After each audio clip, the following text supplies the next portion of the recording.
Hi friends, ഇന്നത്തെ video എന്ന് പറഞ്ഞാൽ വളരെ രസകരമുള്ളൊരു വീഡിയോ ആണ്. നമ്മൾ സ്കൂളിലൊക്കെ പഠിക്കുമ്പം ഈ കോപ്പി അടി എന്നൊരു സംഗതി കേട്ടിട്ടുണ്ട്. കോപ്പി അടി എന്ന് പറഞ്ഞാൽ അതിൻ്റെ അർത്ഥം ഒരു സംഗതി മറ്റിടത്തോട്ട് പകർത്തി എഴുതുക എന്നുള്ളൊരു സംഗതിയാണ് കോപ്പി അടി എന്നുകൊണ്ട് നമ്മൾ ഉദ്ദേശിക്കുന്നത്. പക്ഷേ ഈ സംഗതി വളരെ ഗൗരവമേറിയൊരു കാര്യമാണ്. കാരണം ഇത് സ്കൂൾ പഠനം തൊട്ട് എല്ലാവരും ചെയ്യുന്നൊരു കാര്യമുണ്ട്. ഒരു മാൽ പ്രാക്ടീസ് എന്നൊക്കെ പറയുന്ന ഒരു രീതി തന്നെ. സംഭവം എന്ന് പറഞ്ഞാൽ ഈ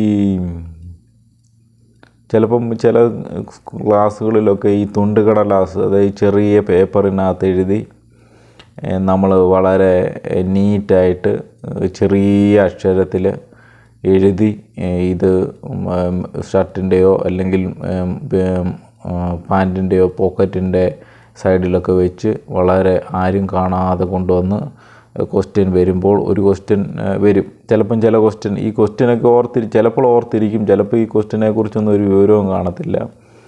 ഇവർ ഈ സമയമാകുമ്പോഴത്തേനും ഓരോ കോപ്പി, അതായത് കോപ്പി ചെറിയ ചെറിയ തുണ്ട് പേപ്പർ ഓരോന്നെടുത്ത് നോക്കും ക്വസ്റ്റ്യനുമായിട്ട്. ഈ ക്വസ്റ്റ്യനും ആ ക്വസ്റ്റ്യനും ഒന്നിച്ച് വരുന്നുണ്ടെങ്കിൽ ഈ ക്വസ്റ്റ്യൻ ആൻസർ ഇതെന്നും പറഞ്ഞ് ഇത് എഴുതി വെക്കും. അപ്പം കോപ്പിയടി എന്ന് പറഞ്ഞ സംഗതി വളരെ നമുക്കറിയാൻ മേലാഞ്ഞിട്ടാണ്. അതിൻ്റെ ഒരുപാട് ദോഷങ്ങളുമുണ്ട്, അതിൻ്റെ ഗുണങ്ങളുമുണ്ട്. അപ്പം കോപ്പിയടി സംഭവം എന്ന് പറഞ്ഞാൽ ഈ ഇപ്പം തുണ്ട് പേപ്പർ അല്ലെങ്കിൽ ചെറിയൊരു ഷീറ്റിലെഴുതി കൊണ്ടുപോയി പകർത്തി എഴുതുക മാത്രമല്ല, മറ്റേ അടുത്തിരിക്കുന്നവരുടെ നോക്കി എഴുതിയാലും കോപ്പിയടിയാണ്. അതുപോലെ തന്നെ ചിലരൊക്കെ ബെഞ്ചിലും ഡെസ്കിലും ഒക്കെ എഴുതി. ഇതൊക്കെ ഞാൻ ചെയ്തിട്ടുള്ളതല്ല, ഞാൻ ജീവിതത്തിൽ കോപ്പി അടിച്ചിട്ടില്ല. എങ്കിൽ തന്നെയും ഇതുപോലുള്ള കാര്യങ്ങൾ ഞാൻ എൻ്റെ ജീവിതത്തിൽ കണ്ടിട്ടുണ്ട്, അഭിമുഖീകരിച്ചിട്ടുണ്ട്. നമ്മൾ സ്കൂളിലൊക്കെ പഠിക്കുമ്പോൾ ചിലർ ബെഞ്ചിലൊക്കെ ചിരണ്ടിയിട്ട് എഴുതിയിടും. നമ്മൾ സ്കൂളുകളിലൊക്കെ ചെന്ന് കഴിഞ്ഞാൽ അറിയാം, സ്കൂളുകളിലെ ബെഞ്ചിലെ മിക്ക ബെഞ്ചുകളിലും എന്തെങ്കിലുമൊക്കെ ഈ പഠിക്കുന്ന കാര്യങ്ങൾ ഇങ്ങനെ വലിയ രീതിയിൽ എഴുതിയിടും. അപ്പോൾ ഇതുപോലൊക്കെയുള്ള ഒത്തിരി കാര്യങ്ങൾ നമ്മൾ ചെറുപ്പത്തിൽ, ഇപ്പോഴത്തെ കുട്ടികൾ അങ്ങനെ ചെയ്യാൻ ചാൻസ് ഇല്ല. കാരണം പണ്ടത്തെ കാണാതെ പഠിക്കുന്ന രീതിയൊക്കെ മാറി.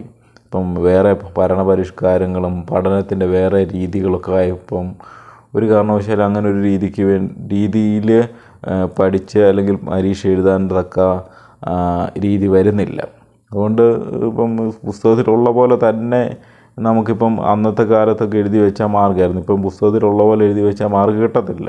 കാരണം ഒരു കുട്ടിയുടെ മനസ്സിൻ്റെ അഭിരുചി അല്ലെങ്കിൽ പലർക്കും പല വീക്ഷണമായിരിക്കും. അപ്പോൾ അതിൻ്റെ ഉദാഹരണമാണ്, ഇപ്പം നമുക്കിപ്പോൾ ഒരു ബലൂണ് കണ്ടാൽ അല്ലെങ്കിൽ ഒരു വണ്ടി കണ്ടാൽ ചിലർക്ക് പേടിയുണ്ടാവുമെന്ന് വെച്ചാൽ ചിലപ്പം എന്തെങ്കിലും കാരണം കൊണ്ട് വണ്ടി ഇടിക്കാനോ വല്ലതും വന്നുകൊണ്ടായിരിക്കാം വണ്ടിക്ക് പേടിയുണ്ടാകുന്നത്. ചിലർക്ക് വണ്ടി കാണുമ്പോൾ സന്തോഷമായിരിക്കും, വണ്ടിയിലൂടെ യാത്ര പോകും. അപ്പം പല കുട്ടികൾക്കും പല ആംഗിളിലുമാണ് ഒരു വസ്തു കാണുമ്പോൾ ചിന്തിക്കുന്നത്. സത്യത്തിൽ അതാണ് അതിൻ്റെ പഠനത്തിൻ്റെ ഏറ്റവും വലിയൊരു സൈക്കോളജി. അത് വെച്ച് നോക്കുകയാണെങ്കിൽ ഈ കുട്ടികൾക്ക് ഈ പല ആംഗിളിലാണ് ചിന്തിക്കുന്നത്. അപ്പം കോപ്പിയടി ഇപ്പോൾ എന്ത് ചെയ്താലും കോപ്പിയടിച്ച് നേടാൻ പറ്റത്തില്ല. പിന്നെ ഏറ്റവും വലിയൊരു ദോഷമെന്ന് പറഞ്ഞാൽ അന്നത്തെ കാലത്തെന്ന് പറഞ്ഞാൽ ഇപ്പോൾ SLC അല്ലെങ്കിൽ +2 അല്ലെങ്കിൽ പ്രീ ഡിഗ്രിക്ക് സമയത്ത് ഈ കോപ്പി അടിച്ചാൽ ജയിച്ച് മാർക്ക് കിട്ടും. മാർക്ക് മാത്രമേ ഇവിടെ നോക്കത്തുള്ളൂ, മറ്റൊരു കാര്യവും നോക്കുന്നില്ല. പറഞ്ഞാൽ മനസ്സിലാവും. അങ്ങനെ മറ്റൊരു കാര്യങ്ങളും നോക്കുന്നില്ല. പക്ഷേ ഇപ്പോഴത്തെ കാലം മാറിയപ്പം ഒരു മാർക്ക് ഉണ്ടെങ്കിലും ഒരുപാട് ഡിസ്റ്റിങ്ഷൻ ഉണ്ടെങ്കിലും അല്ലെങ്കിൽ വലിയ വലിയ മാർക്കുകൾ ഉണ്ടെങ്കിൽ തന്നെയും ഇൻ്റർവ്യൂ ചെയ്തേ അവരെടുക്കത്തുള്ളൂ. കാരണം മാർക്ക് ഒരു കുട്ടിക്ക് പഠിച്ചോ എങ്ങനെ വേണമെങ്കിലും എഴുതി അല്ലെങ്കിൽ ചിലപ്പം സ്കൂളിലെ ടീച്ചർമാർക്ക് ഇട്ട് കൊടുത്താൽ പോരെ കുറച്ച് മാർക്ക്.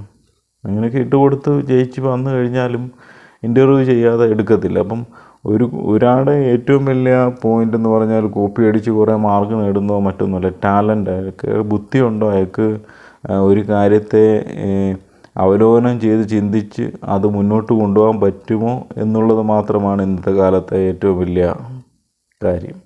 ഇപ്പം കോപ്പി അടിച്ചാണേലും അല്ലെങ്കിൽ ഒരു കാര്യത്തെക്കുറിച്ച് നമുക്കൊരു വീക്ഷണം അല്ലെങ്കിൽ ഒരു അറിവുണ്ടെങ്കിൽ അത് നമ്മൾ ബുക്കിലോട്ടോ അല്ലെങ്കിൽ എവിടെയെല്ലാം പകർത്തി എഴുതിയാൽ മതി, നമുക്കത് 100% വിജയമുണ്ടാകും. അപ്പം ഞാൻ പറഞ്ഞ കോപ്പി അടിയെക്കുറിച്ചാണ്.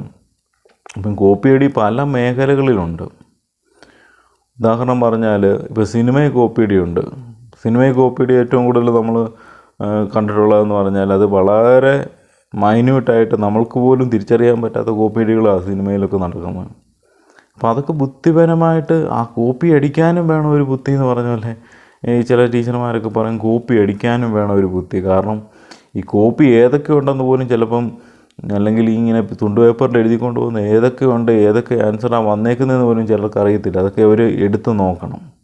ചിലർക്ക് കോപ്പി അടിക്കുന്നവർക്ക് കറക്റ്റ് ഏതൊക്കെ ആൻസറുണ്ട്, എനിക്ക് ജയിക്കാനുള്ള മാർഗമുണ്ടോ എന്നൊക്കെ ചിലർക്ക്. അപ്പോൾ ഈ കോപ്പിയടി വളരെ എല്ലാ മേഖലകളിലും, ഇപ്പോൾ ഈ ഒരു പ്രോഡക്റ്റിൻ്റെ ആണെങ്കിലും കോപ്പി അടിക്കാൻ പറ്റും. ആ പ്രോഡക്റ്റിൻ്റെ അതേ കണ്ടൻ്റ് അല്ലാതെ വേറെ എന്തെങ്കിലും കണ്ടൻറ്റ് കൂട്ടിയും കുറച്ചും ഒക്കെ ഇട്ട് കോപ്പിയടി പല മേഖലയിലുണ്ട്. ഇപ്പം ചിലരുടെ പ്രോഡക്റ്റുകൾ, അതുപോലെ തന്നെ ചിലരുടെ കഥകൾ, കവിതകൾ ഒക്കെ കോപ്പി അടിക്കുന്ന ആൾക്കാരുണ്ട്. കോപ്പി അടിച്ച് വേറൊരു രൂപത്തിലാക്കി ചിലപ്പോൾ അവിടുന്ന് കോപ്പി അടിച്ച് ചിലപ്പോൾ മോഡിഫൈ ചെയ്ത് വേറൊരു സംഭവമൊക്കെ ആക്കി ഇറക്കി വരുന്നവരുണ്ട്. ചിലർക്കൊന്നും അത് കോപ്പി അടിച്ചാന്ന് പോലും അറിയാൻ പറ്റത്തില്ല. പക്ഷേങ്കിൽ ഏറ്റവും കൂടുതൽ നമ്മൾ ചിന്തിക്കേണ്ട കാര്യം, ഈ കോപ്പി അടിക്കുന്നൊക്കെയുള്ള മറ്റൊരാളുടെ സൃഷ്ടികൾ അല്ലെങ്കിൽ മറ്റൊരാളുടെ കാര്യങ്ങളൊക്കെയാണ് കോപ്പി അടിക്കുന്നത്. അപ്പോൾ നമ്മളെപ്പോഴും ചിന്തിക്കേണ്ട കാര്യം, നമുക്ക് ടാലൻറ്റ് ഉള്ള കാര്യങ്ങൾ നമ്മൾ പുതിയൊരു കാര്യം കണ്ടെത്തുക, അങ്ങനെ നമ്മൾ കോപ്പി അടിക്കാതെ ചെയ്യുക. അതുപോലെ അതിലും വലിയ രസം, ഈ സ്കൂളുകളിൽ നിന്ന് ഈ കോപ്പി അടി എന്നുള്ള ഈ സംഭവങ്ങൾ നമ്മുടെ മനസ്സിൽ നിന്ന് മാറ്റുവാണെങ്കിൽ നമുക്ക് പുതിയ പുതിയ കാര്യങ്ങളെക്കുറിച്ചും പുതിയ പുതിയ ഐഡിയാസും ഒക്കെ നമ്മുടെ ജീവിതത്തിൽ ഉണ്ടാക്കാൻ പറ്റും. ഇപ്പം ബിസിനസ് കാര്യങ്ങളാണെങ്കിലും മറ്റു കാര്യങ്ങളാണെങ്കിലും. ഞങ്ങൾ സ്കൂളിൽ പഠിക്കുമ്പോൾ ഒരു സുഹൃത്തുണ്ടായിരുന്നു. ആ സുഹൃത്തിനെ ഞാനിപ്പോഴും ഓർക്കുന്നു. ആ സുഹൃത്ത് മാർക്കൊക്കെ കുറവാണ്, വളരെ കുറവായിരിക്കും. 0 മാർക്ക് കിട്ടിയാലും കോപ്പി അടിക്കത്തില്ലെന്ന് തീരുമാനിച്ചു. നോക്കി എഴുതുക പോലും ചെയ്യത്തില്ല, അറിയാവുന്നത് എഴുതിയിട്ട് പോകും. അല്ലാതെ ഒരു സാധനം പോലും കോപ്പി അടിക്കാനോ അടുത്തിരുന്നവർ കാണിച്ചു തന്നാൽ പോലും എഴുതാനോ എന്ന്. സത്യത്തിൽ എ പാർട്ട് ക്വസ്റ്റ്യൻ എന്ന് പറഞ്ഞാൽ, പണ്ടത്തെ കാലത്ത് എ പാർട്ട് ക്വസ്റ്റ്യൻ എന്ന് പറഞ്ഞാൽ വളരെ മാർക്ക് കിട്ടുന്ന ക്വസ്റ്റ്യനാണ്. കാരണം മറ്റ് ക്വസ്റ്റ്യനെ പോലെ അല്ല, കറക്റ്റ് 1 മാർക്കുകളിൽ 1 മാർക്ക് കിട്ടും. അതുപോലും ചോദിച്ചെഴുതാൻ പറ്റാത്തൊരു സുഹൃത്തുണ്ടായിരുന്നു. അങ്ങനെ ആ സുഹൃത്ത് പിന്നീട് ഇപ്പം ഞാൻ ഗൾഫിലെവിടെയോ ജോലി ചെയ്ത് സ്വന്തമായി ബിസിനസ് ചെയ്യുന്നു എന്ന് അറിയാൻ കഴിഞ്ഞു.